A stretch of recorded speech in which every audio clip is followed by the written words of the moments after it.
Alors, moi, je vais vous parler du camp des Milles. Alors, tout à l'heure, ils ont déjà répondu aux questions que je voulais poser, déjà. Oui. Donc, je vais commencer dans le vif du sujet. Oui. Durant quelle période y a-t-il eu des Juifs dans le camp des Milles? La dernière période, ça a été la période la plus courte. Juillet 42 à août 42.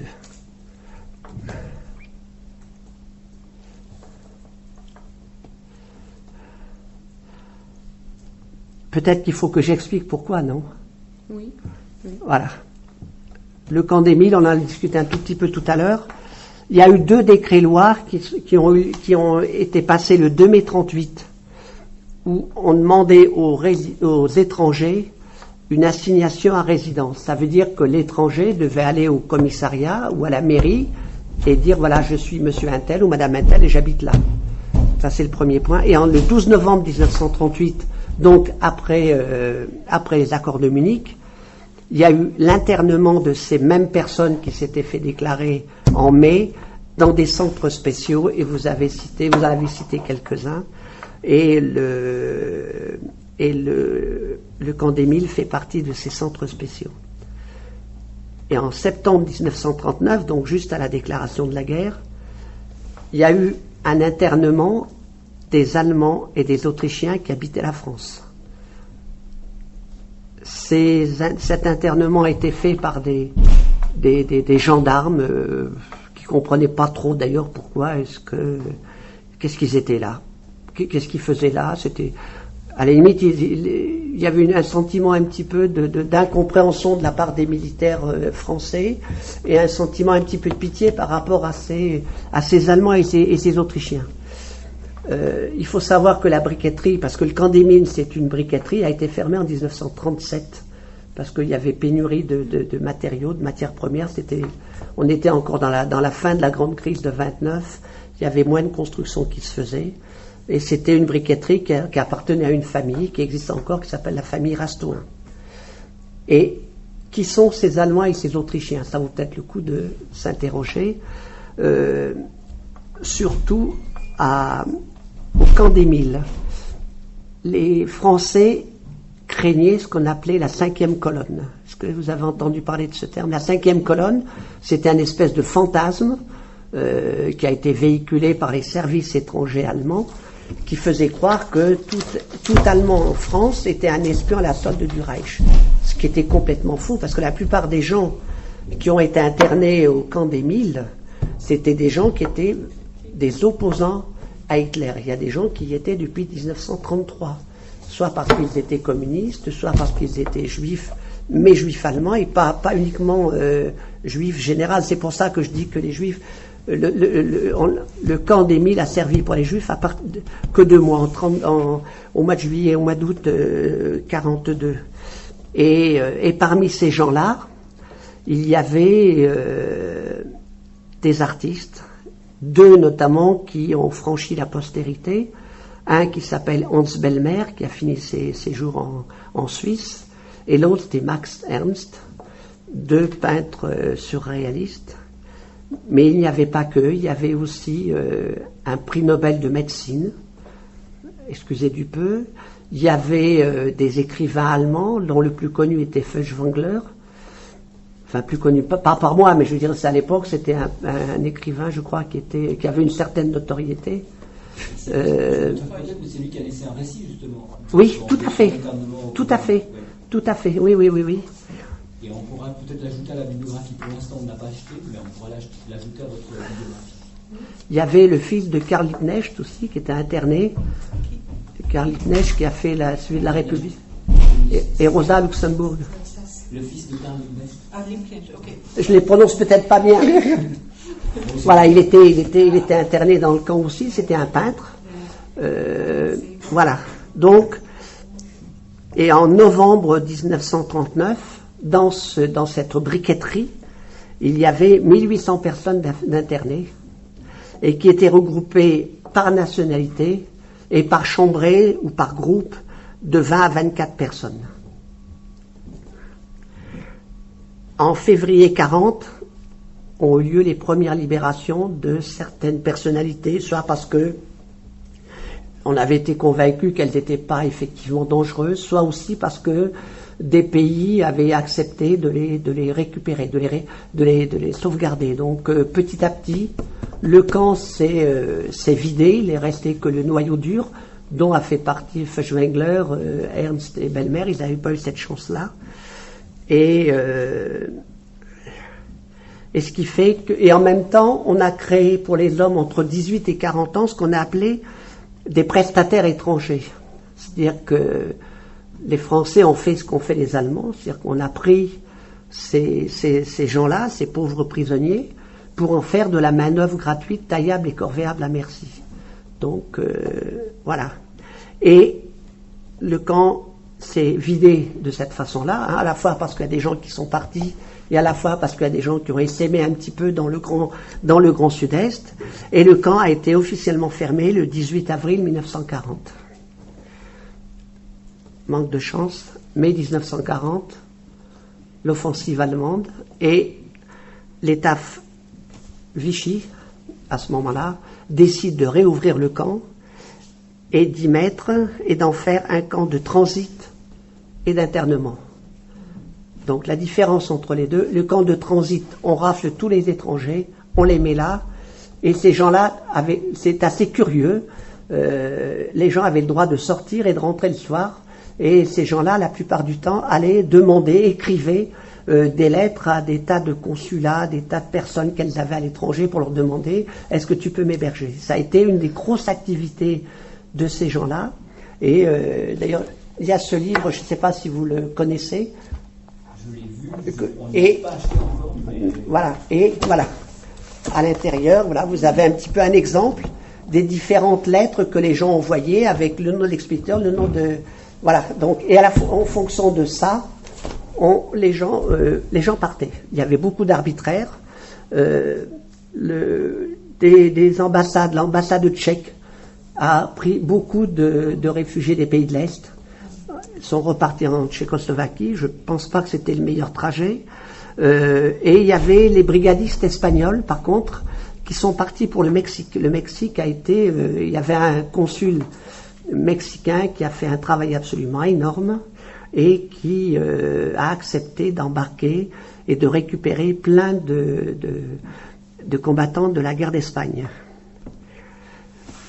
À ce moment-là, le camp donc s'est rempli complètement et il y a eu un épisode qui a donné lieu à un film, je ne me rappelle plus le nom du film.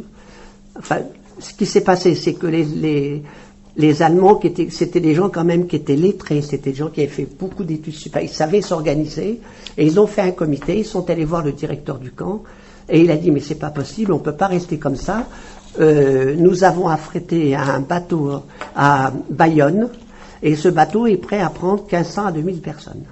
Et le commandant du camp, qui était un brave gendarme, a dit, eh ben, après tout, pourquoi pas, on fait un train, on vous accompagne et on avertit que le train arrive. Donc le train embarque 2000 personnes, 2000 prisonniers. Il met 3 jours pour arriver à Bayonne. Et en arrivant en gare de Bayonne, tout le monde apprend que la France a signé l'armistice. Et il y a eu une annonce malheureuse. On a dit, le train des Allemands arrive. Ça a été la panique la plus totale. Le train des Allemands, c'était le train des prisonniers du camp d'Émile. Et les gens ont cru qu'avec l'armistice, la ligne de démarcation, c'était les soldats allemands qui arrivaient. Donc ils ont dit, on ferme tout, il n'est pas question que ce train-là arrive. Et il a fait demi-tour, et le train est reparti en sens inverse. Il y a eu plusieurs arrêts, ils ont croisé un train de femmes qui était parti dans le même but. Enfin, ça a été quand même quelque chose d'assez... Et Max Ernst en a profité à ce moment-là pour, lui, s'échapper. Il s'est échappé quand le train du retour s'est arrêté. Donc c'est malheureux, 2000 personnes ont fait un aller-retour pour rien, et à cause d'un problème d'interprétation. Bon, il faut dire que c'était quand même la panique, hein, tout le monde, il y avait plus rien. Voilà, donc un camp d'internement, de transit et d'internement, donc ça veut dire que on mettait donc dedans des gens qu'on voulait garder sous la main parce que c'était des gens qui étaient potentiellement dangereux. Alors, dans ce camp, où je termine la troisième étape et on reviendra un petit peu sur l'activité. Donc, la troisième étape, c'est le camp de déportation, avec un procédé, et on y revient, décidément, l'histoire est cruelle, avec le même principe que le Veldiv. C'est-à-dire qu'en 2 mois, le personnel de la préfecture des Bouches-du-Rhône a raflé des familles entières de juifs. Alors il faut dire que les hommes étaient dans les camps, les femmes et les enfants étaient dans des hôtels qui avaient été réquisitionnés pour ça, entre Marseille, Toulon, La Ciotat, Aix-en-Provence. Donc tout le monde savait où étaient les juifs, donc on les a pris et on les a donc mis dans le camp le camp d'Émile, et en l'espace de 2 mois, il y a 2028 juifs, juives et enfants et vieillards qui sont partis du camp d'Émile pour malheureusement finir à Treblinka et à Auschwitz. Aucun n'est revenu de ces juifs-là. Il n'y a pas eu un film? Si, je sais pas. Il y a eu un film sur le train avec Philippe Noiret qui jouait le rôle du commandant du capitaine. Le nom, je sais plus, j'ai pas le nom, ils en parlent, ils le notent comme ça pour l'exemple, mais il n'y a pas le nom du film. Mais vous mettez train camp d'Émile, vous faites le lien avec Internet, vous l'avez assez facilement. Voilà. Donc ça, c'est un petit peu l'histoire du camp d'Émile. Alors, je ne sais pas, est-ce que votre question après? Beaucoup d'artistes ont été déportés. Oui. On a vu qu'ils avaient fait des œuvres sur ce camp. Sont-elles exposées dans le musée du camp d'Émile? Tout à fait. Elles sont exposées, c'est pas vraiment le terme. Voilà. Donc ces gens qui étaient des intellectuels, tous, ont animé une vie culturelle très intense dans le camp d'Émile. Il y a eu des ateliers de théâtre, il y a eu des ateliers de gravure, il y a eu des ateliers de sculpture. Le capitaine là qui gardait le camp a eu droit à sa sculpture par un sculpteur émérite. Voilà. Et il y a eu plein de dessins de carnets qui ont été récupérés au fur et à mesure. Les gens les récupéraient. Ça, c'est la première œuvre. La deuxième, qu'on a découvert quand on a réhabilité la briqueterie, une fois qu'elle a eu fini de fonctionner dans les années 2010. En nettoyant tout, on s'est rendu compte qu'il y avait plein de graffitis, de dessins sur les murs. Donc il y a eu tout un travail avec une spécialiste italienne de restauration, de mise en valeur, de restauration, des petites choses émouvantes. On voit un profil de femme, on voit un prénom. Ça, c'est la première œuvre que l'on voit, qu'on devine un petit peu. On le sait, il y en a certainement beaucoup d'autres, parce que comme le camp, après la guerre, le camp a été réutilisé comme briqueterie, mais on y reviendra peut-être. Donc tout a été oublié, et donc c'est quand on l'a restauré, en grattant, donc il y a tout un travail sans doute encore, mais bon, ça demande de l'argent, et à mon avis, je crois que le robinet malheureusement est coupé. Il n'y aura plus d'argent. Donc ça, c'est le premier. Et le deuxième, qui est assez intéressant, on va le trouver là-dedans.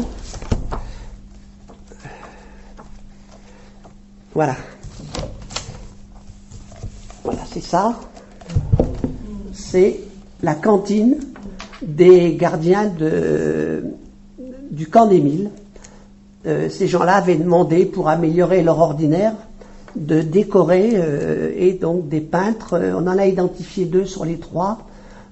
On ne sait pas, mais enfin, on suppose que vu le style et tout ça, on peint. Donc là, vous voyez, c'est une pièce qui est carrée. Et on a toutes ces fresques sur les 4 côtés. Donc ça, c'était complètement ignoré, c'était fermé, puisque une fois que le camp a été fermé, on a fermé cette cantine. Donc là, pareil, ça a été restauré. Et c'est un petit bâtiment qui est un petit peu à part. Quand on sort du musée, on peut aller voir ceci. Et à côté, ils ont fait un petit musée où on retrouve notamment des carnets qui ont été dessinés, des choses comme ça, des œuvres, et notamment une belle collection d'un peintre qui est assez hermétique, qui s'appelle Hugo Wols, W-O-L-S. Et donc ils ont récupéré une partie qui est en exposition permanente, et maintenant, ils veulent faire vivre ce camp des Milles. Et il y a aussi des expositions temporaires. Donc, mais toujours en rapport avec cette période-là, ou sur l'incarcération, sur la perte de liberté, sur le racisme, les choses comme ça.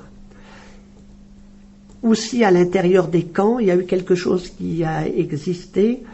Ils avaient recolonisé les anciens fours, les fours à briqueterie. C'est des fours qui sont immenses, hein, c'est très grand. Ils en ont fait une salle de music hall, de café-concert.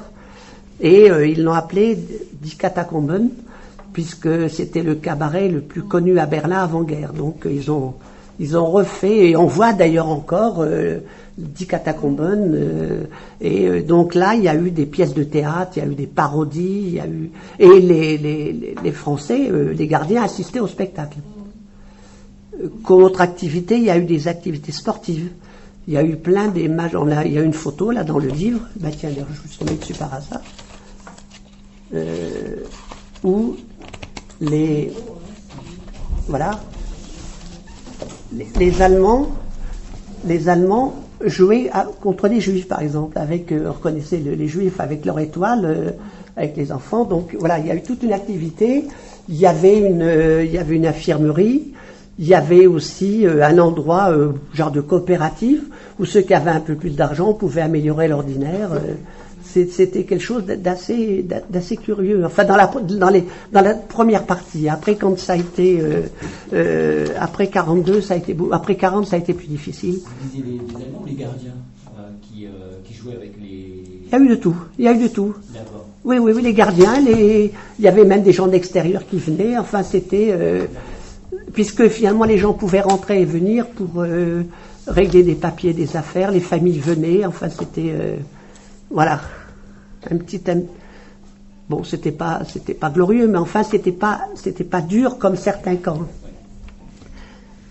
Pourquoi avoir pris la décision d'en faire un musée? Pourquoi on a pris la décision d'en faire un musée? Parce que si on n'avait pas fait un musée, ce bâtiment était complètement rasé. Il faut dire que ça, c'est quelque chose que j'ai appris qui m'a absolument sidéré. C'est qu'après la guerre, alors que tout le monde savait ce qui s'était passé, l'entreprise a continué son activité. Il y a eu jusqu'à 800 ouvriers qui ont travaillé jusqu'en 1980. Après 80, il y a eu un petit peu la crise du logement, mais de 72 à 80, il y avait 800 ouvriers qui travaillaient à faire des briques et des tuiles.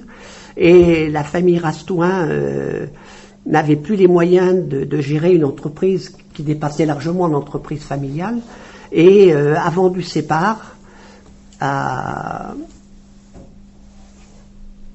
Ouais, je connais les grands cimentiers français qui s'appellent... Voilà, Lafargue, ouais, j'ai oublié, voilà, a vendu à Lafargue. Donc Lafargue a dit à partir de 80, non, cet outil est complètement obsolète, on va construire une nouvelle entreprise, un petit peu plus loin, et comme il nous faut de l'argent, on va raser ça et on va en faire, on va lotir ce truc pour mettre des lotissements. Voilà, donc à ce moment-là, il y a eu les anciens résistants se sont émus, des sommités mondiales se sont positionnées par rapport à ça. Il y a eu Simone Veil qui a toujours été de tous les combats, et surtout quelqu'un qui a fait énormément, qui est un prix Nobel, qui s'appelle Elie Wiesel. Il y a eu après quelqu'un qui est maintenant le président de l'association, qui s'appelle Elie Chouraki. Donc ils ont monté, ils se sont dit, bon, on ne peut pas laisser ça comme ça. Donc la première des choses, ça a été de culpabiliser un petit peu décidément, j'arrive pas à dire son nom, la cimenterie, Lafargue. Dire à Lafargue, c'est pas possible, vu ce qui s'est passé dedans, vous pouvez pas demander. Et Lafargue s'est laissé tenter, et puis finalement, non seulement il a cédé le lieu pour le franc symbolique, mais en plus il a participé à la réhabilitation du site. Donc voilà. Donc c'est à la fois un musée qui n'en est pas un. Je m'explique. On a gardé les bâtiments complètement. Il y a eu un travail, il y a eu un concours qui a été lancé, et la première des choses, ça a été déjà de supprimer tous les adventistes qui sont venus après la libération, puisqu'il en a agrandi l'usine, des choses comme ça. Donc on est revenu à la situation initiale et on s'est dit, eh ben on va en faire un parcours de mémoire. On va essayer de montrer aux gens ce qu'était l'inhumanité des lieux. Il faut savoir que dans une briqueterie, avant de cuire les briques, on les fait sécher un certain temps, ça dure 3-4 mois. Et une brique, quand elle se dessèche, elle se délite, c'est-à-dire qu'elle perd de sa cohésion et l'argile redevient argile, ça fait de la poussière. Et la briqueterie, c'est un monde de poussière. Et même encore maintenant, quand on y va, on marche, et cette poussière a créé énormément de mal. Il y a eu plein de gens qui ont eu des maladies respiratoires, mais ils préfèrent encore cette poussière parce qu'après les gens ont mis de la paille. Et dans la paille, il y avait des tas de bestioles qui se logeaient, et ils préféraient encore la poussière des briques à la paille. Donc quand on rentre dans ce bâtiment, on suit un petit peu, on visite un petit peu tout, et tout a été laissé dans son jeu le plus parlant, le plus évocateur. Il y a juste quand on rentre, il y a deux grandes expositions fixes.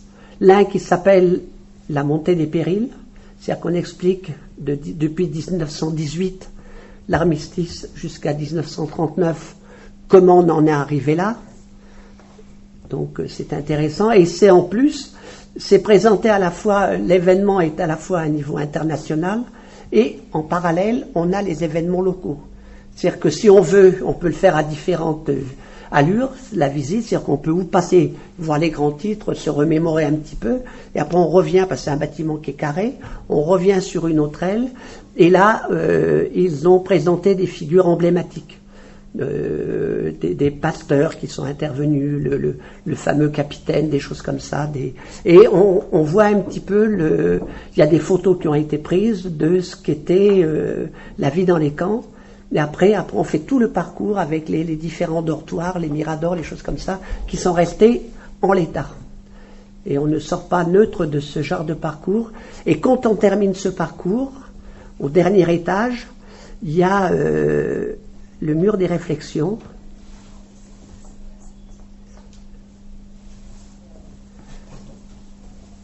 Il y a le mur des réflexions qui fait que dire, ben voilà, la barbarie humaine ne s'est pas arrêtée le 8 mai 45. Il y a eu aussi des barbaries après. Il y a eu le Cambodge, il y a eu le Rwanda, il y a eu la Yougoslavie. Voilà. D'accord. Maintenant, donc, qu'est-ce qu'on peut voir dans ce musée? Donc c'est ce que je disais. La première des choses qu'on voit, c'est le bâtiment tel qu'il est. On voit le wagon avec la voie ferrée où embarquer les déportés vers des destinations inconnues d'eux. Et on voit donc tout un parcours muséographique. En même temps, il y a aussi un coin de documentation où on peut acheter des livres tels que celui-là. Et il y a aussi à côté quelque chose de très très très émouvant. Là, vraiment, ça serre le cœur. J'ai du mal à en parler parce que c'est la fondation Klarsfeld, et il a récupéré toutes les souvenirs des enfants de 0 à 4 ans qui ont été déportés en France, et tout est centralisé là-bas, et notamment les familles du Gers qui ont été arrêtées et qui sont parties en Allemagne. On retrouve leur nom, les photos, les habits, des trucs comme ça. Donc ça, c'est quelque chose de très très dur. Comment étaient les conditions de vie dans le camp? Ben, la première partie, elle était c'était difficile, mais c'était relativement humain. La deuxième, c'était l'angoisse. Les conditions de vie un peu plus difficiles parce qu'il n'y avait pas à manger, il n'y avait pas à boire, il y avait une grande concentration de personnes. Il faut dire qu'entre 1939 et 1942, il y a eu 10 000 personnes qui ont transité dans ce camp. Oui. 10 000 personnes. Je ne sais pas si ça représente, c'est plus grand que Mirande, hein, en l'espace de 2 ans.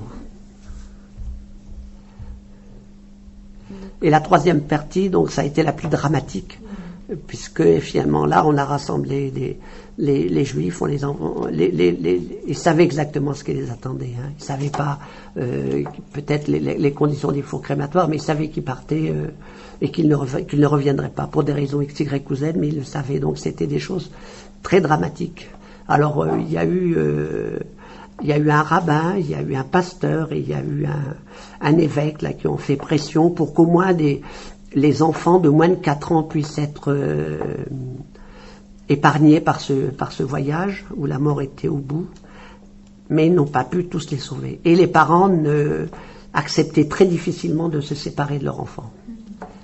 C'était des scènes absolument déchirantes qui se faisaient au vu au-dessus de tout le monde en plus, hein, puisque le camp d'Émile il est dans la ville, dans le village. Hein. Les Milles, je ne l'ai peut-être pas dit, c'est juste à côté d'Aix-en-Provence. Hein. On quitte Aix-en-Provence et on atterrit au Milles. Hein. Donc c'est vraiment en ville, hein. C'était au vu au-dessus de tout le monde. Hein. Donc quand il y avait ces grands départs, la préfecture de police mettait des policiers pour éviter qu'il y ait des émeutes, mais les gens entendaient, les gens voyaient les wagons partir. Alors en plus, ils les rassemblaient le matin, ils les mettaient toute la journée dans les wagons, juillet, août. Vous imaginez un petit peu la chaleur qu'il peut y avoir là-dedans. Et ces gens-là partaient dans la nuit parce que justement, pour éviter que ces trains-là soient bombardés.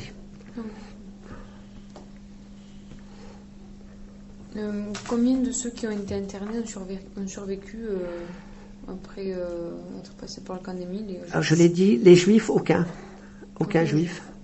Et les autres, c'est difficile parce que ceux qui sont partis n'ont pas tous donné des nouvelles d'eux-mêmes. Il y en a une partie quand même, il y en a eu quelques-uns qui sont revenus en Allemagne. Il y en a eu un ou deux grands écrivains qui sont revenus le fils de Liebknecht notamment est revenu en Allemagne. Des gens comme donc Max Ernst est parti aux États-Unis, il est revenu. Je pense quand même que c'est difficile à dire, mais bon, peut-être qu'il y en a eu un tiers, un quart, je ne sais pas, hein, mettons peut-être 2000 personnes sur 10 000. Vous connaissez Anna Segers? Elle a entré à la RTA comme une écrivaine. Elle a écrit le titre La Septième Croix. Et ça, c'est la situation aussi au Mille. Oui. Et peut-être, oui, Hasenclever. Et bon, il y a tous les intellectuels importants étaient presque au Mille. Hein. D'accord. Il en a cité les plus importants, je peux les... Oui. Et le père de Stéphane Hessel. Hein? Oui, tout à fait. Le père Franz Hessel était là, oui. Et, lui aussi, Voilà. On remarque des écrivains comme Léon Feuchtwanger, Franz Hessel, Ernst Erich Nott, de son vrai nom Paul Albert Franz Krauss. Voilà, vous lisez peut-être, oui. Voilà. Der Kantorowicz, c'est très connu. Voilà. Meyerhoff, prix Nobel de médecine, ce que j'avais dit. Le chef d'orchestre Adolphe Zibert, oui. qui lui, par contre, a fini comme chef d'orchestre à Radio France. L'orchestre de Radio France, c'est l'orchestre de la télé, pour faire simple. Cet artiste Wolf. Oui, Wolf, oui. Ferdinand Springer, c'est un nom qui moi j'ai fait de la gravure, donc c'est un graveur qui est connu. Moi aussi, j'ai fait des gravures. Ok, non. Voilà, là pour l'anecdote aussi, là. Charlotte Salomon, une femme de Berlin qui était réfugiée en France et puis saisie et internée au Mille. Elle nous a laissé 1100 feuilles de gouache. D'accord. Hein, et elle les a données à un médecin au Mille en disant oui, prenez ça, c'est toute ma vie. Bien et sûr. Puis après, elle était enceinte. Donc elle était juive alors. Déportée à Auschwitz. Elle était juive alors. Yeah. Parce qu'il n'y avait pas de femme autre que juive dans le camp. Elle était une femme juive. Oui, c'est ça. Donc elle avait la double peine en quelque sorte. C'est tout. Je vous en prie, mais bien sûr. Voilà, donc je ne sais pas si j'ai... 1h12, non, c'est ça? Je vais pas y toucher, sinon... Je ne sais pas si vous avez d'autres choses à poser. Non, c'est bon. Pour revenir à Jean Cassou, et vous allez le voir demain, Jean Cassou, c'est lui qui a permis au cahier de résistance d'être imprimé à Auch. Je crois que vous allez voir demain les cahiers de résistance. Ou jeudi, je ne sais pas quel jour, voilà, tout à fait.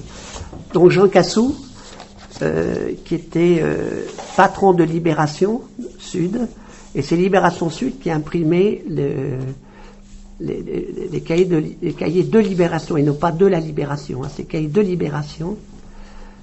Et donc ils ont été imprimés à Auch, parce que au départ ils étaient imprimés à Valence, et l'imprimeur de Valence a été dénoncé, arrêté, et on a pu transférer de nuit, secrètement, dans un lieu sûr, et ça a été Auch, parce que Jean Cassou, qui était donc dans le sud-ouest, connaissait qu'il y avait des imprimeurs qui étaient prêts à l'héberger. Et vous avez une plaque à l'endroit où était imprimé, et ma galerie, il y a pas de chance pour moi, et 2 immeubles en dessous. J'aurais bien aimé, à titre symbolique, que la galerie soit l'endroit où avaient été imprimés les cahiers de Libération.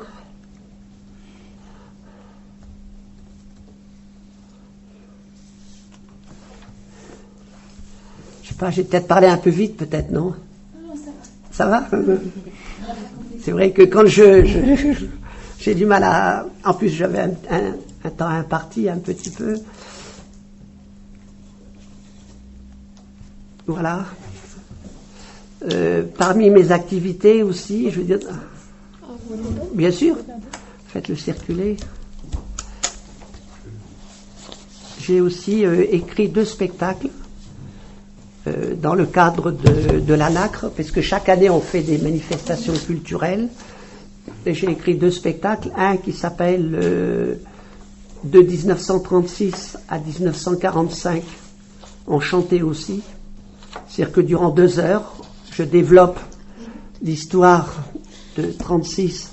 Pourquoi 36? Parce que c'est le début c'est le Front populaire, c'est le début de la guerre d'Espagne, c'est le début de manifestation du pouvoir d'Hitler en Allemagne, jusqu'en 1945. Donc il y a un récit que j'ai écrit et qui est illustré chaque fois par 2 chansons que les gens chantaient. Donc 36, c'est 2 chansons de 36, 37, c'est 2 chansons. Et pour ne pas saturer un petit peu tout, j'évoque chaque année est en rapport avec un événement marquant. Un événement important de l'année. Donc 36, c'est le Front populaire, par exemple. 37, c'est la guerre d'Espagne avec le bombardement de Guernica. 42, c'est le Veldiv, et donc la déportation des Juifs. 43, c'est la résistance avec l'arrestation notamment du corps franc des Moyes, le groupe Manoukian. Voilà, donc c'est un spectacle, on est 30 personnes sur scène, habillées en costume d'époque, et on tourne pour les gens qui nous le demandent. Et vous le faites où, à Auch? On l'a fait 2 fois à Auch, on le fait maintenant ailleurs. Il suffit que les municipalités nous le demandent et on vient. Et le 2e spectacle qu'on a fait l'an dernier, on a commémoré les 70 ans de la mort de Jean Moulin. Et en regardant un petit peu, je me suis rendu compte que Jean Moulin, je le savais déjà, était un peintre très, très fort, très grand peintre, et surtout un très grand collectionneur. Il avait monté d'ailleurs une galerie qui lui servait de paravent par rapport à... Ça justifiait ses déplacements en disant, voilà, il faut que j'aille voir telle collection. Et c'était un grand amateur de jazz. Il a fréquenté les boîtes de nuit, il a fait des dessins des ambiances de Saint-Germain-des-Prés, des choses comme ça. Et l'an dernier, donc, j'ai écrit un spectacle sur le jazz pendant la guerre, avec notamment l'évocation de Django Reinhardt, l'évocation des Zazous. Est-ce que vous avez entendu parler du terme Zazou? Non. Zazou. Alors Zazou, ça, après la guerre, dans les années 60, moi on me l'a traité parce que c'était des jeunes qui avaient un petit peu une façon de s'habiller excentrique et qui était un petit peu provocatrice. On disait, tiens, ils sont habillés Zazou. Et Zazou, par contre, pendant la guerre, ça a été des jeunes lycéens de votre âge ou un peu plus âgés, qui étaient habillés d'une façon très provocante. Les femmes avec des grosses lunettes et les hommes avec des parapluies. Et qui notamment, en association avec le désespoir des Juifs, se promenaient dans la rue avec une étoile juive sur laquelle était marqué Zazou. Autant dire que ceux-là, ils ont eu maille à partir avec les Allemands. Donc c'était une façon un petit peu pour les jeunes de manifester, de se montrer en disant voilà, l'esprit les Allemands sont là, mais l'esprit français de rébellion, il existe aussi. Cela a existé aussi en Allemagne, il s'appelle Swingjugend, la jeunesse du swing. Oui, mais c'est sans doute ça, oui. Résister par choisir une musique différente. Tout à fait. Et aussi ses robes et oui. l'anglais.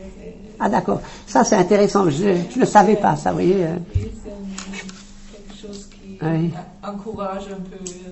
C'est ça, oui, montre que tout n'est pas perdu. Et eux aussi, ils étaient persécutés très, très, très fort. Et oui. Par Heydrich, et il a dit il faut les. Bien sûr.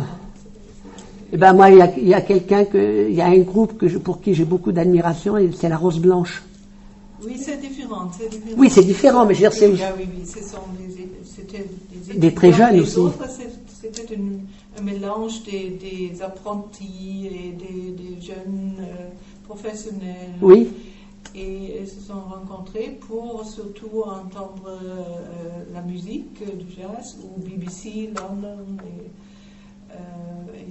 Mais c'était Heydrich qui a dit non, c'est interdit absolument, ils sont vraiment une maladie, etc. Et il y avait des camps de concentration pour la jeunesse. Et bien sûr. Avec le but de les rompre. La redresser, les casser. Casser. D'accord.